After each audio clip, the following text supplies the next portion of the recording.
آخرکار اللہ کی پکڑ نے اس کو آ لیا۔ مرزا قادیانی 26 مئی 1908 کو لاہور کی برادر روڈ کی احمدیہ بلڈنگ کے اندر جنم حاصل ہو گیا۔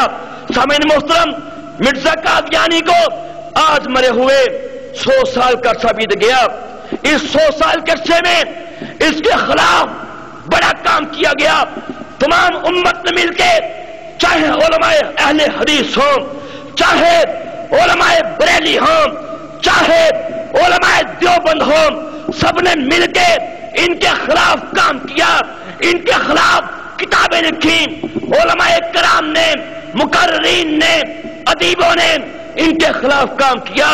علماء کرام نے اپنے قلم کے خنجر کے ساتھ ان کے کلیجے پھاڑ دیے۔ خطیبوں نے اپنی خطابت کی شعلہ نوائی کے ساتھ ان کے خرمن میں آگ لگا دی۔ سامعین محترم، طلباء نے کام کیا، عوام نے کام کیا، علماء نے کام کیا، پروگرام کیے گئے، کانفرنسیں کی گئیں، اجتماع کیے گئے، لیکن سامعین محترم، اس تمام 100 سال کے عرصے کی اس محنت کے باوجود بھی، اس جہاد کے باوجود بھی، ان کانفرنسوں کے باوجود بھی، کتابیں لکھنے کے باوجود بھی، پروگرام کرنے کے باوجود بھی، آج ہم دیکھتے ہیں اس کے باوجود بھی ہمیں مردئی فتنہ نظر آتا ہے۔ آج قادیانیت اس کا وجود باقی ہے۔ آج قادیانی ہمارے محلوں کے اندر ہیں، آج قادیانی ہمارے علاقے کے اندر ہیں، آج قادیانی ہمارے شہر کے اندر ہیں، آج قادیانی ہمارے ملک کے اندر ہیں، آج قادیانی تمام دنیا کے اندر ہیں۔ اور دوستو، اس ایک بات پہ، اس ایک نقطے پہ آج غور کر لیں، اس بات کی کیا وجہ ہے؟ اس بات کی کیا وجہ ہے؟ اتنا کام کیا گیا، اتنی جدوجہد کی گئی، اس کے باوجود بھی جو مرزئی فتنہ زندہ ہے، اس بات کی کیا وجہ ہے؟ تو سامعین محترم، اس بات کی صرف ایک ہی وجہ ہے، اور وہ وجہ مرزئی نواز طبقہ ہے۔ وہ وجہ مرزئی نواز طبقہ ہے۔ یہ مرزئی نواز کون ہے؟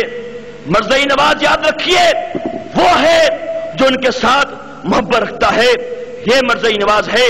ان کے ساتھ تعلقات رکھتا ہے، یہ مرزئی نواز ہے۔ ان کے خلاف کام نہیں کرتا، یہ بھی مرزئی نواز ہے۔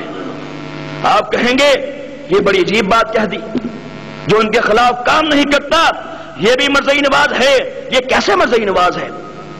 سامعین محترم، یاد رکھیے، سچائی کو نہ جاننا بھی جرم ہے، سچائی کو نہ ماننا بھی جرم ہے، اور جو شخص سچائی کے خلاف کام کرے اس کا توڑ کرنا یہ بھی جرم ہے۔ جو شخص ان کے خلاف کام نہیں کرتا، ان کے خلاف اپنی زندگانی کو وقف نہیں کرتا، ان کے خلاف کسی بھی قسم کا کوئی کام نہیں کرتا، ان کو ایک میسج دیتا ہے، وہ مرزیوں کو ایک پیغام دیتا ہے، کہتا ہے دیکھو قادیانیوں، تمہارے مرزے نے اللہ کے بارے میں اتنی بکواسات کی، کبھی میں بولا؟ تمہارے مرزے نے نبیوں کے بارے میں بکواسات کے ڈھیر لگا دیے، کبھی میں تمہارے راستے میں آیا؟ تمہارے مرزا قادیانی نے قرآن کے بارے میں، احادیث کے بارے میں اتنی بکواسات کی، کبھی میں تمہارے راستے میں کانٹا بنا؟ غرض کے ان کو پیغام دیتا ہے کہ میں ہوں تو مسلمان، کلمہ تو میں نبی کا پڑھتا ہوں، لیکن تمہارے مرزے نے میرے نبی کی عزت پہ جو ہاتھ ڈالا ہے، ختم نبوت پہ جو ہاتھ ڈالا ہے، میں تمہارے خلاف کچھ نہیں کروں گا، تم بھی اپنا کام کرو، میں بھی اپنا کام کروں گا۔ نعوذ باللہ، یاد رکھو، جو شخص ان کے خلاف کام نہیں کرتا وہ بھی مرزئی نواز ہے۔ سامعین محترم، آج بھی جب ہم لوگ ان کے خلاف کوئی پروگرامز کرتے ہیں، ان کے خلاف اجتماع کرتے ہیں، کتابیں لکھتے ہیں، لوگ ہمارے پاس آتے ہیں، کہتے ہیں کہ دیکھو نعوذ باللہ یہ انسان تو ہیں، ان کو انسان تو مان لو، کسی کے بڑے کو برا نہ کہو۔ سنو دوستو، سنو مسلمانوں، جو شخص ان کی حمایت کرتا ہے انشاءاللہ روز قیامت ان کے ساتھ اٹھایا جائے گا، جو ان کی فیور کرتا ہے اس کا انجام بھی ان کے ساتھ ہوگا۔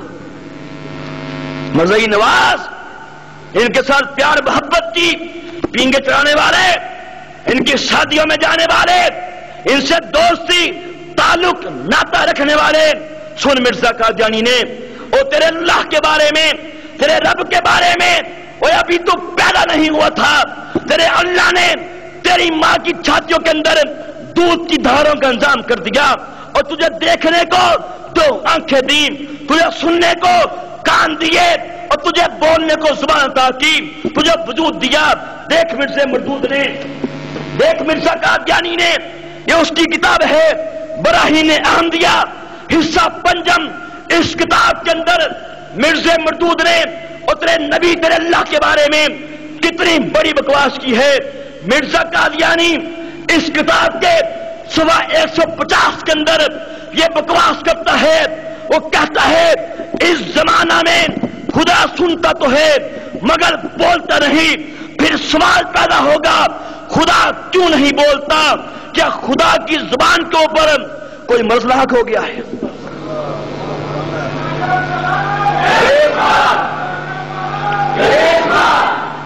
او مرزا نواز، ان کے ساتھ تعلقات رکھنے والے، اور دیکھ اگر کوئی یہی بکواس تیرے باپ کے بارے میں کرتا، کوئی یہی بات اور تیری ماں کے بارے میں کہتا، کوئی یہی بات تیری بیوی تیرے بچے کے بارے میں کہتا، تو کبھی اسے تعلقات نہ رکھتا، تو کبھی اس کو اپنا دوست نہ رکھتا۔ دیکھ مرزا قادیانی نے یہ بکواس تیرے اللہ کے بارے میں کی ہے، یہ بکواس سننے کے بعد ہی توبہ کر لے، ان کے خلاف کام کر، ان کا بائیکاٹ کر، انشاءاللہ کہیں۔ یہ اس کی کتاب ہے تجلیات الہیہ، اس کتاب کے اندر مرزا لعین نے اللہ پاک کو اتنی بڑی گالی دی ہے۔ اس مردود نے اس کتاب کے صفحہ 4 کے اوپر اللہ پاک کے بارے میں گندے قلم کے ساتھ، گندی سیاہی کے ساتھ، گندے پیپر کے اوپر گندے دماغ کے ساتھ یہ بکواس کی، وہ بکتا ہے، لکھتا ہے، کہتا ہے وہ خدا جس کے قبضہ میں ذرہ ذرہ ہے، اس سے انسان کہاں بھاگ سکتا ہے؟ خدا فرماتا ہے میں چوروں کی طرح آؤں گا۔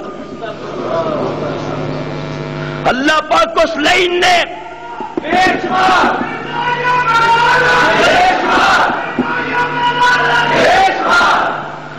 اللہ پاک کو اس بدبخت نے چور لکھا ہے۔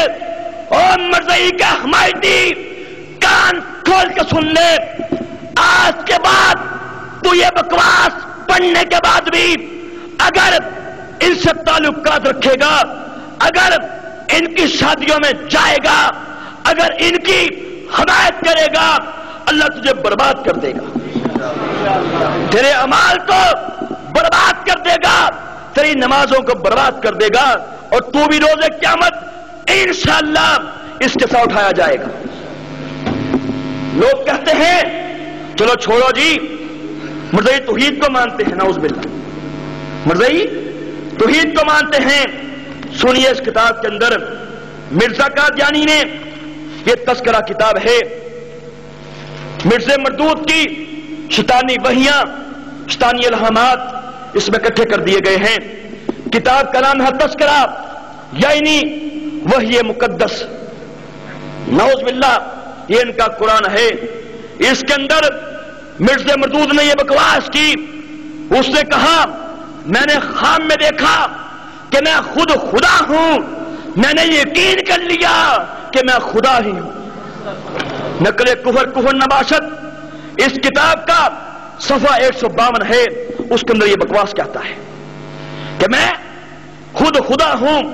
اسی کتاب کے صفحہ 423 کے اوپر یہ بکواس کرتا ہے اللہ نے مجھ سے کہا تم مجھ سے ایسا ہے جیسے میری اولاد ہے۔